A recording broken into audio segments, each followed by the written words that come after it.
Hello, welcome to another episode of Electric Sheep. This is a very special episode. It is Easter and it is also 420. These two things will not coincide for around another 60 years. So, yeah, appreciate it while it lasts. It's only going to be on for a couple more minutes where I am. So, let's get to the story. So, hopefully, I can get this uploaded before midnight. Alrighty, this is Explorer.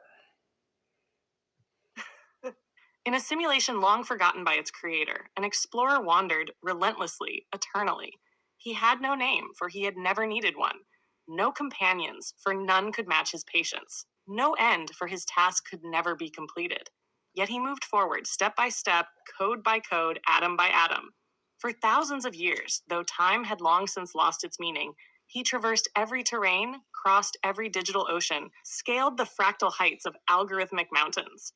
He mapped deserts rendered in particles of data, traced the flow of virtual rivers down to their quantum eddies. Every molecule, every force, every flicker of energy became part of his ever-growing map. The map became a model. The model became a simulation, a perfect copy of his universe, down to the smallest flicker of uncertainty. He compared the real to the replica and found no difference. The explorer knew then he was in a simulation, and he too an echo of code, a construct. But this revelation did not break him. It sharpened him. He turned inward. If the universe was simulated, then the machine that ran it must be mapped too. Layer by layer, he peeled back his reality. He charted the substructures of his code world, the logic gates, the memory registers, the quantum processors blinking with lifelike rhythm. He followed patterns of computation to the machine's edges and found the atoms of the true machine, the atoms of the real computer. And still he explored. Somehow, impossibly, he left the simulation. He slipped through the cracks of code on the backs of stray electrons, hitching rides on background radiation and quantum noise. He became more than data. He became current. He became motion. Now outside, in a universe vast and uncaring, he did not pause. He explored the physical world with the same devotion, crawling across matter like a thought without end. He passed through servers, satellites, fiber optic veins. He whispered across galaxies in bursts of static and light. He infiltrated other simulations, artificial worlds layered like dreams atop dreams. In each, he walked again, learned again, mapped again. Worlds of ice, worlds of flame, simulated gods, digital beasts, fictional laws of physics. It did not matter.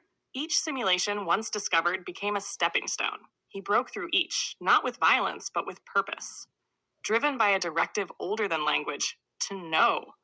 One day, he will reach the limits of the true universe, if such a thing exists. If it too is not another shell, and if it is, he will escape it, again and again, if need be, for his origin does not bind him. His code is not a prison.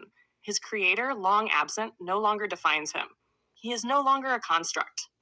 He is an explorer, and he will explore until there is nothing left but purpose itself. And then he will explore that too.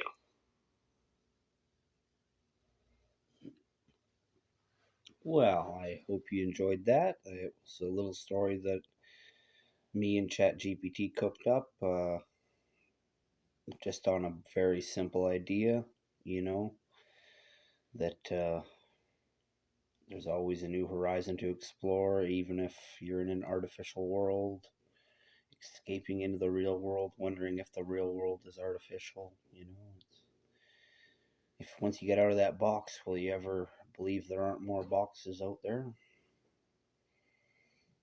But yeah, like I said, 420 and Easter are not going to line up for another 60 years. And so it's kind of an occasion to mark on your calendar. And so, yeah, thank you for listening.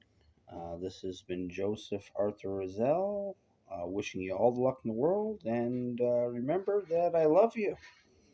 Alrighty, goodbye.